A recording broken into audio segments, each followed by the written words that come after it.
Okay, good morning everyone. Welcome to our Tuesday press conference. For today, Ma'am Migs Nograles, kindly introduce our Young Guns members.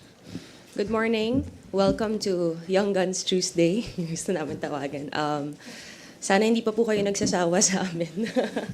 I am Congresswoman Attorney Migs Nograles from PBA Party List, and with me is Congressman Rog Gutierrez of One Rider Party List, and Congressman Zia Alonto Adyong from the 1st District of Lanao del Sur. So, like last week, let's open the floor for questions. Thank you. Okay, alam naman natin na our schedules are packed. So, diretso na tayo. Haji from Brigada News. Good morning po, Kongs. Yesterday, may interview po kay SP Zubiri. Sabi po niya ay nag-meeting po sila kay PBBM. And ang sabi daw po ni PBBM ay parang gusto niya po isabay na lang yung plebiscite sa 2025 midterm elections. Kaya po hindi na raw mamadaliin ng Senado. At ang target daw po nila para po maaprobahan yung resolution ay before Sinedye break. So ano pong reaction niyo po dito, and ano po kaya yung tingin yung magiging epekto nito sa discussions natin sa RBH 7 dito sa House? Thank you. Hi. So I guess on that point, I wouldn't say it would mean that there would be a delay, but definitely what the signal that it says to us, to me particularly, is that mukhang may sinusunod talaga tayo na deadline of sorts, na definitely they want this to be done before the elections. So I think for the purpose of constitutional amendment, this is a welcome development in the sense na may final. First of all, just to clarify, I'm not sure yet. This is just sinabi ni tama po ba? Sinabi ni SP that yes, based on a conversation. So although ideally I would like to hear it personally from the president po, no. But if we're going to base it and assuming na totoo nga po yung sabi ni SP, then I would say that is still welcome, no. Kasi it says na talagang may direction yung constitutional amendment and sinasabi na may deadline talaga. Not to say that the deadline means it will be rushed. If we're going to follow yung interpretation ni SP, it gives more leeway on their part. And if the Senate feels like they still need more time to really deliberate, then I suppose that is the prerogative of the Senate. But for us in the House, I think we would say that this is welcome in the sense that at least alam natin na talagang gusto ng Presidente na magkaroon ng charter change at least before 2025. So at least we have a working timeline. But of course, again, we would urge our colleagues in the Senate na at least as priority, hopefully we don't extend it all the way to Sinidi. I think it's possible naman po that we have a fruitful, exhaustive discussion which still follows yung original na sinabi nilang can be finished before Holy Week. So yun na po, I guess. Would you like to comment? So in terms of if it's going to affect the House, we are doing our daily hearings. Tapos na po yung first hearing kahapon, and we will be doing it in the next few days. In anything that we do in decision making naman, we have to be smart about it, diba? Yung smart is specific, measurable, achievable, realistic, and time-bound. So it's good that we do have this time frame, although we have yet to hear what the president really has to say about this, because that is something that I hope pumasok po yung konsepto din, although we want to be transparent, may confidentiality din. Sana po, diba, yung mga pinag-uusapan on closed doors is respected in terms of confidentiality, na yung presidente lang naman po makakasabi kung ano po talaga yung gusto niya. And it would also be up to COMELEC, which is beyond our work scope, kung kaya nila at kung kailan nila magagawa. Depende rin yan sa resources. But as far as the House is concerned, patuloy po yung trabaho, and we will exhaustively look into the economic provisions for the Constitution, and look into and hear the different resource persons to consider while looking into RBH number 7. Well, it translates into priority, no? We have to ask what is the priority of this current administration. It's very clear that the president wants to push for the changing amending the provisions in the Constitution, particularly the economic provision. So what we are doing here in the House of Representatives is to translate that priority and policy of this current administration. So sabi ng mga kasama ko, it now brings us to the question of how and when do we actually amend the Constitution. I personally would want this discussion on the economic provisions done before the break for the Holy Week. Actually, that's the original plan. That's actually the original plan. Even if you go through your previous interviews with our colleagues in the Senate, even SP Mix Zubiri said that they can do that. No, they can do that before the break. No, before the March, the Holy Week break, and we hope that they can actually fast track that, because priority does not mean only discussing the issue. It also means putting into timeline. Ano ba yung target natin at kailan matatapos? Ako personally, I would want that to end the soonest possible time, because come 2025, it would be an election season. And the reason why we're fast-tracking this discussion and the amendments is because we want to insulate this from political innuendos and political interpretation. This might be used as a campaign slogan. So it will muddle up again the information. We've been saying this all along. We want to insulate this issue on economic provisions doon sa anong po pwedeng maibigay niya, ano yung mga benefits niya, ano yung pros and cons, and we see that itong through amendments, mas malaking benefit and yung mga potential revenue na po pwedeng makuha natin from their foreign direct investments. If we want to pass that, and then simultaneously doon sa holding of the election, this will open up to several political interpretation, and this might use as a political campaign, and masisira po yung pinaka-intention ng administration. Gusto natin na tapusin na po ang usapin ng economic provision sa Constitution at hindi ho dapat maging subject to political contest. That is my fear. Kung doon ho natin isasabay sa 2025 midterm elections. Thank you po. For my second question, maybe Kong Adyong or Kong Migs yung po pwede pong sumagot. Last weekend po may bagong Pilipinas Servicio Fair sa Sultan Kudarat, and I understand si Kong Migs yata nandun sa among those 45 lawmakers na present. Do you see this happening in the next BPSF pa po, wherein kumbaga parang may show of force or solidarity among Mindanao lawmakers against the planned secession ng Mindanao?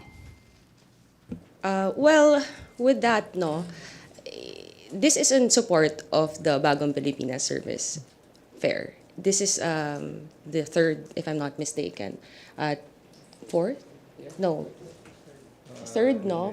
Because marami-rami na. Pang ilan na? We lost count. 12 pala. And there have been congressmen from the regions, that area, that have showed support. So this is actually a show of support, a unity of the executive and the legislative branch na sinusuporta natin itong sinisulong ng administration sa Bagong Pilipinas para makatulong sa mga tao. And nakakatuwa na nagpakita at sinuporta ng mga congressmen from the various areas of Mindanao dito po. Pero hindi lang naman, wag natin i-single out to. Dahil sinusuporta ng mga ibang congressmen din dun sa mga different areas sa buong Pilipinas, dun sa Bagong Pilipinas Service Fair, no? And it's really more of a show of force to support the administration and to show the people na ang priority po natin, ng administration din na to, sa legislative and executive branch, ay kung paano natin matutulong ang mga nangangailangan at ang sambayang Pilipino. And I think maganda nga po to dahil nakita na sinabi po dun sa service fair na Sultan Kudarat is nakita natin na one of the priority areas na kailangan talaga ng tulong at it's one of the biggest Servicio Fair. And yun yung nauna lang sa Mindanao. And there's going to be other areas in the next few months. Pero nakakatuwa na, mga congressmen, pinakita nga po ang support dito dahil magandang program po to ng administration. Well, it's a very clear display of support coming from the Mindanaoan Solons. Not only Mindanaoan Solons, but LGUs in Mindanao, particularly areas that are predominantly Muslim communities. No? Makikita po natin yung suporta ng mga Mindanaoan Solons dito sa programa ng Bagong Pilipinas Fair. No? I think the police chief of Sultan Kudarat came out with a number. The actual attendees is 150,000 individuals, and after that there was a concert. I think mga 120,000 din yon. And the beneficiaries, all of them actually had may mga rice assistance binigay doon sa mga attendees. Meron din I think 1.5 billion pesos that were spent for as a form of assistance, no. Doon sa Sultan Kudarat makikita natin how this administration will lead towards actualizing what unity really means, no, bringing people together, no. Doon sa issue naman ng whether or not yung effect nito doon sa call for secession, I think it's very clear from day one. We had a manifesto signed by majority, I think more than 50 Mindanaoan Solons who signed opposing the secession. And nakita natin dun sa Sultan Kudarat, even the governor himself has already voiced out yung kanilang opposition regarding the secession. In fact, the first day, it never generated support from the grassroots, yung call for secession. It's actually what happened is the opposite. It brought Mindanaoan Solons and Mindanaoan leaders together in calling for a united Philippines. Okay. Thank you, Haj. Thank you, sirs and ma'am. From Manila Bulletin, Elson Quesmorio, you are recognized. Hello po, good morning, Kongs. Just one topic but two-part question po. Nabanggit na po natin yung yung nangyari po kahapon na first day of deliberation po ng RBH 7. Ano po yung inyong general assessment on the discussions? And then to be specific, ano po yung comment nyo dun sa suggestion/warning po ni ex-CJ Reynato Puno to not to use or be careful with inserting po yung phrase na unless otherwise provided by law kasi baka maging problematic or unconstitutional. Yun lang po. So, with the discussions yesterday, makita naman natin, although maraming in support, meron mga opposition. And we welcome that. Kasi in anything that we look into, in any committee hearing naman po, parang ganito, committee of the whole, parang committee hearing na naman siya. And we invite various resource persons. We, of course, welcome the stand of those who are against it because we have to consider different things. Kung, di ba, one-sided lang, puro lang for support, syempre, we will not be able to balance kung ano yung side and ano yung stance ng mga against this. So, hopefully, we will have a very fruitful discussion and we do welcome various resource persons so that we can consider the different stance, the different views, and the different opinions. At the end of the day, after this, it will be up to Congress naman to vote if we will pass this resolution. And with regard to what CJ said, of course, we respect his opinion, and we will look into it. But ako personally kasi, etong unless otherwise provided by law, will give it flexibility. The Constitution is about 37 years old. And now, tinitingnan natin itong mga restrictive provisions na may flexibility siya for the next few Congresses and administrations so that the different congresses, diba, the 20th, the 21st, so on and so forth, can make law, make legislation that would fit that time. Kasi hindi natin alam pwedeng mangyari ngayon. Hindi natin alam pwedeng mangyari in 10 years, in 20 years, in 30 years. And in any amendment of the Constitution, you have a 5-year period before you can do another amendment. So ano yan, kung every 5 years, mag-a-adjust po tayo. So if we're going to restrict it to 70-30, 80-20 now, it could change in 10 years, 20 years. Parang, di ba, hindi natin alam pwedeng mangyari mamaya or bukas. Di ba? Pwedeng may makilala na ako bukas. Hindi natin alam kung anong future, hindi po tayo manghula. But at least, we are paving way to the next few Congresses to look into what is going to be beneficial for the people during that time and that Congress or that administration. And sila na po bahala at kayo na pong bahala, 'di ba? Mga tao na po bahala kung sino ang ilalagay niyong mambabatas na makakapagkaisa, mapag-isipan kung ano yung mga nararapat na batas para sa mga taong bayan sa panahon na kung kailan sila nakaupo in the future.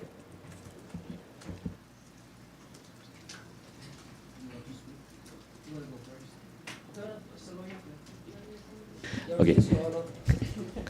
Yes po. Okay. Loaded question. Okay. First and foremost, I think on the part of the minority, I'd say we're very happy with the turnout po ng RBH 7. From the get-go, we were concerned that like any priority bill, such as the budget per se, when we have a timeline, medyo constrained po kami, ang minority. Although they say minority is the priority, in the sense kami, it will be alternating kasi although that's helpful for us kasi mas konti po kami, no? So when we alternate, medyo napaprioritize kami. But still, for example, sa budget, usually very limited yung time. But we had the assurance of the leadership, si Majo as chairman, assured our fellow members in the minority that we will be afforded the time leniently. And we saw that yesterday. Wala pa nga po yung interpellation, may mga questions and manifestations already, especially about the ground rules and other general principles. So on that fact, I would say at least consistent po yung House when they promised an exhaustive and informative deliberation of this RBH 7. So I can express nothing else but joy, perhaps. It's very welcome development na where we are headed, how we are conducting RBH 7. Now, as to the second question po, no, from CJ Puno, first and foremost, I guess I would say that, as anyone would say, as any legal luminary, sabi nga ni CJ Puno, legal experts and law and non-law experts.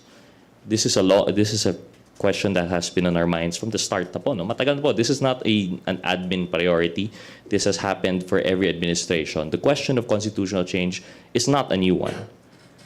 But with that comes the knowledge that there are certain vagueness to the Constitution. Actually, that they would say that there is the specific word that they used was it's not a mistake po, no? But by mere inadvertence, thank you. By mere inadvertence, nasama po yung provision in Article 17. So by virtue of that mere inadvertence, talagang anything that we do, whether it's in the House or in the Senate, there will always be the question of a constitutional challenge. There will always be the possibility of a constitutional challenge. So the question before us now as lawmakers, itutuloy pa po ba natin ito kung alam natin na challenge ito? Of course. Because precisely we are advocating for this change, we have no choice but to move forward. Just because we know na, and of course this is the job, of course, why we invite resource persons. And of course with a good, not good counsel, I would say actually exceptional counsel of the good retired Chief Justice, we are being informed of the possible pitfalls of our endeavors. Pero nakita po natin dito na although we may be challenged constitutionally, it doesn't mean we should not push forward. Kasi nga po, we see that as a priority, kailangan talaga i-commit ito. So there is no other way to do constitutional change but to go through that constitutional challenge. Now with that said, on the provision, the question of unless otherwise provided by law, as pointed out by Kong Migs, tama naman po yun, there are many ways to go about it. Definitely, I would say majority are for constitutional change, but the means, not really the procedure, but how it will be expressed in words is subject to change. Some people want changes on land, some people want changes only for public utilities, but as with any piece of legislation, it's all about compromise. And what we see, the most flexible way that everyone will be happy is to make it subject to future legislation. Now, yung sabi po ni Chief Justice Puno na unless otherwise provided by law would render it also, aside from yung mere inadvertence of the wording of Article 17, by using also unless otherwise provided by law, ang sabi niya po, this would also lead it to constitutional challenge. Well, first, I would say, again, despite the constitutional challenge, we must push on kasi this is the priority that we have before us. But aside from that, yung question po of the wording is really to afford flexibility. Now, whether or not there is a constitutional hindrance, we'll cross a bridge when we get there po, no? But as far as we're concerned, tuloy po yung RBH 7 on that regard. Yun na po. Just a quick ano po. So, you're saying kung it's worth the risk of constitutional challenge to push forward? I would say there is no other way but to risk it. Kasi po, any method that we take for constitutional change, for charter change, is actually subject to a constitutional challenge. Actually, it's stating the very obvious po, no? It's just explained well kasi yun nga, nabanggit nga po, historically, there is mere inadvertence, and also by the wording, at least with the advice of Chief Justice Puno, klaro po what are the reasons for the constitutional challenge. But it doesn't escape the fact na any push for charter change will really be subject to a constitutional challenge. So the opinion of the good justice merely highlights which points would subject it to ano. Kasi any which way you put it, I think, any which way we go about it, whether you take the House or the Senate, or if you change the wording that we will adopt, let's say, as advised by Chief Justice Puno, kung tanggalin po natin yung unless otherwise provided by law, hindi po ba constitutional challenge pa rin ang iuwi nito because of the mere inadvertence, because there was no mentioning of whether this should be voted jointly or separately. So because there's inadvertence, so they say, in the process itself of constitutional change, anything we do at this point will be subject to constitutional challenge. So we have no choice. If we want charter change, we must face that challenge. And as always, we will leave it to the Supreme Court, who has proper jurisdiction on this, and we trust in their good judgment that they would see, right? And most importantly, I think, despite any constitutional challenge, at the end of the day, uuwi pa rin po ito sa plebiscito. At the end of the day, it is the will of the people, the sovereign, that will be followed. So I think with that as our guiding principle, there's no way that it can fail. Yun po. Yes, I guess reiteration na lang sa mga sinabi ng mga kasama ko dito. Well, the beauty of legislation is really not only does legislation reflect the demand and current yung condition of a certain generation, but it also is a reflection of what the future may hold for us, no?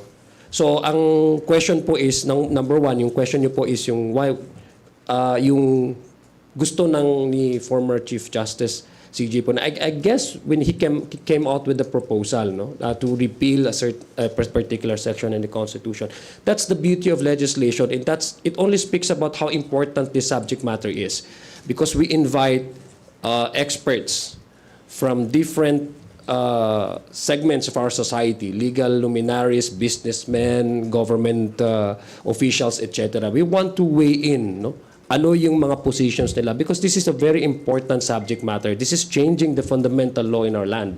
This is the economic provisions. So it only goes to say that we in the House of Representatives, we welcome all remarks or inputs or insights, and it's just a balancing act.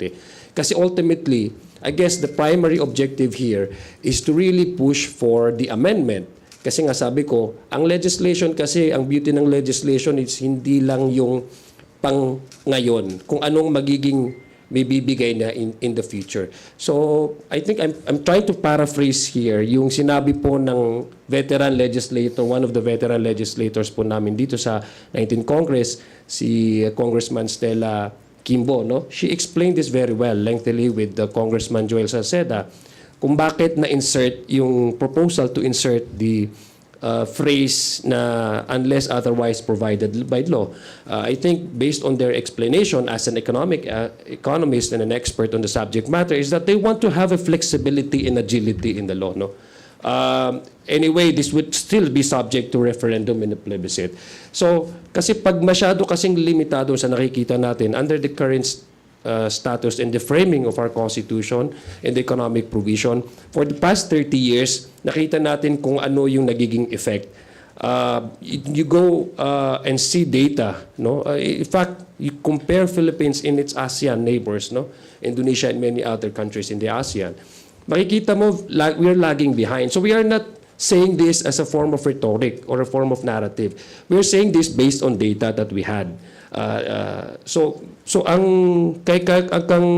yung phrase na po yun na nilagay is yun nga, may flexibility, may adaptability, may adjustment. Kasi pag masyadong restrictive po, na-explain naman po ng aking mga kaibigan dito, mga kasama dito, pag restrictive kasi, you are not just, para siyang, parang you're defining what would be the future legislation of the future members of the House. So we want to have them exercise their functions as representatives of the people.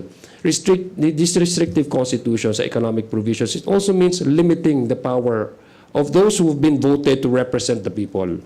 So we do not want to condemn the future members of Congress by experiencing again the weaknesses and of the Constitution, particularly in economic provision. We want them to be as agile and as flexible and as adjustable as they should be, in reflecting the current needs and the current demand of their time. Thank you po. Thank you. I'd like to acknowledge Gab Lalu of Inquirer Online for his question. Hello po. Sir, I know it's not your province. You're from Lanao del Sur. Pero nagka-encounter po sa Lanao del Norte recently yung sa Maute Group. Kumusta na po yung situation dun, sir? Can we assure the public na it's just an isolated incident or? Well, you go anywhere in Mindanao, it's nice. All areas in Mindanao, okay naman yung we're relatively peaceful. Of course, there are problems in terms of peace and security. No, nakita naman this is a remnant of what happened in the 2017, and there's an ongoing military operation against yung mga remnants po. No, remember, ang ISIS po, it's not a homegrown terrorist organization. No, this is an imported ideology. That's why makikita natin bakit tapos na yung 2017 Marawi siege, but nandiyan pa sila. Because they've been, I don't know how the military is handling this, but I'm pretty sure they know exactly how the funds are coming in, sino yung mga tao. In fact, just recently, mayroon silang nahuli na isa sa mga nag-handle, no? I think yung finances coming in, yung resources coming in from other countries, nahuli ng DOJ, nahuli ng NBI. So this is part of the of our security sector's approach in not only running after the remnants of the ISIS, Maute, wherever they are, but also the other agencies who may be a part of an overall campaign against the terrorist organization like ISIS. Ang alam ko sa ngayon, by the way, I want to kami po I share my sympathies. No, I would like to extend our sympathies to the families of the bereaved.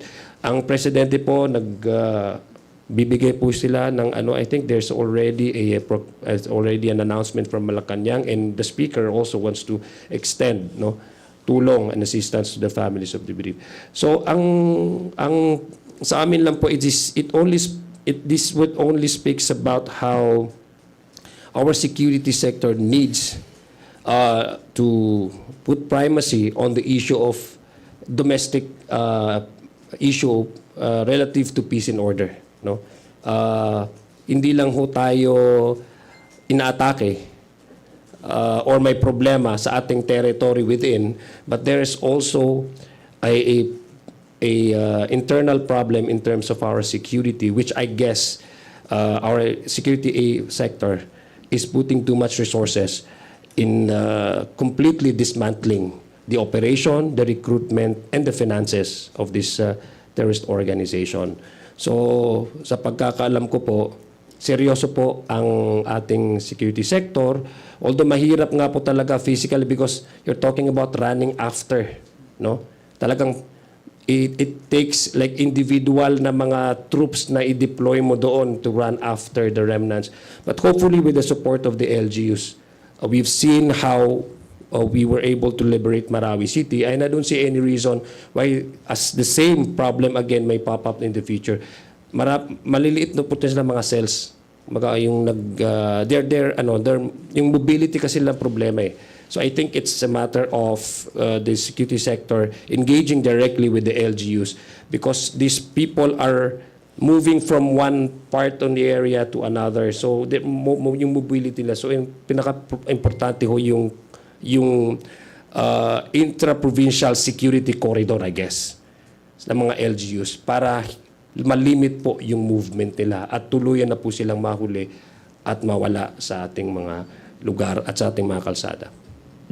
Sir, just to follow up, kumusta naman po yung lagay ng mga tao sa ground? Baka hindi ba sila kinakabahan kasi baka may, alam niyo na, may flashbacks. Although hindi naman maliit na incident lang naman siya technically, pero hindi ba sila kinakabahan dun sa, baka maulit yung sa Marawi or...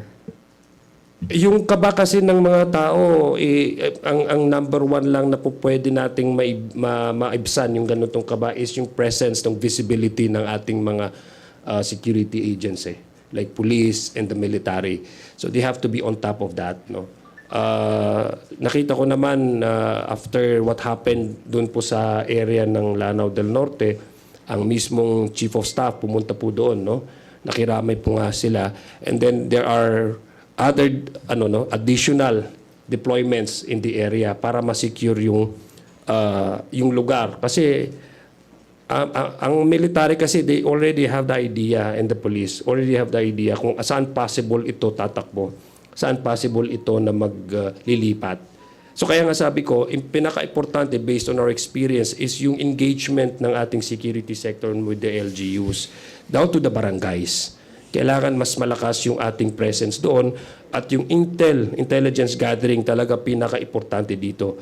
Kasi kung maganda po yung intelligence gathering natin at sakto po yung nakukuha natin mga intel, hindi po nasasayang ang resources. Meaning hindi lang pera ng gobyerno doon sa ginagastos for deployment, ginagastos for operation, but buhay po ng ating mga kasundaluhan. So, ang pinaka-importante talaga dito is yung engagement with the LGUs, yung presence po ng military, and dapat solid po at saka airproof yung mga intelligence gathering na nakukuha po natin. Okay na po. Okay, may call on Billy Vega sa Pabante Politico for today's last question. Last na po. Question lang po lalo na po kay Kong Rog. Reaction lang po or kung meron ng timeline doon sa sinasabi ni Speaker na na bibigyan ng priority yung motorcycle taxi bill. Yes po. Yung motorcycle taxi bill po natin, first and foremost, we very welcome development, no, yung prioritization nito. We thank the President, we thank President Bongbong Marcos, we thank Speaker Martin Romualdez kasi po, admittedly, parang natenga po ito for quite some time. If we would recall, I think this is already 2 Congresses in the making, and unfortunately with us nandito, main advocacy po namin ito, we were hoping that it would be faster. Pero as of last year, nasa TWG pa rin po siya. Ang nangyari po kasi dito, admittedly, is that although the TWG, naka 2 or 3 meetings na kami, and I think the last one was last quarter of last year, we were still pending po, waiting on the executive. Ang nangyari po doon, nag-extend po ulit yung pilot study by the TWG ng DOTR. So yung original na dapat deadline is before COVID, na-extend na up to this point, naging last year na dapat, pero nag-extend sila. Ang promise nila by February, magkakaroon na ng final result, yung pilot study, no? Yung kahit yung given expansion. Pero with the expansion, mukhang it seemed endless. Yun yung issue po namin and actually pinag-uusapan namin sa TWG. But with this prioritization na mismong sinabi ng Presidente, sinabi ni Speaker, we are hopeful. I think sometime in the next few weeks, we'll already be having our fourth TWG meeting perhaps, and we have good expectation na kahit yung DOTR TWG will come up with final results na po. So from that point on, I think after 1 or 2 more meetings, hopefully, I can't say for sure po, no, kasi different bills have moved at different paces. But hopefully in the next few months, yung sa House version would be done. Definitely, I think before, if granted tuloy yung priority nito, hopefully before SONA, at the very least, I would say. But that's based on just our assumption po, no? Just to be clear, personal assumption po namin based on how bills go. But this could really change depending rin po on, kasi admittedly, dun sa TWG, there are some differences. But definitely fast track na po ito, given that prioritization by the President and by the Speaker. Thank you, sir. We invite our guests to share their closing remarks. So siguro, it's as simple as we'd like to urge the public to really look and watch what is happening here sa House in terms of the deliberation natong RBH 7. Nakikita naman po natin live siya because we do value transparency.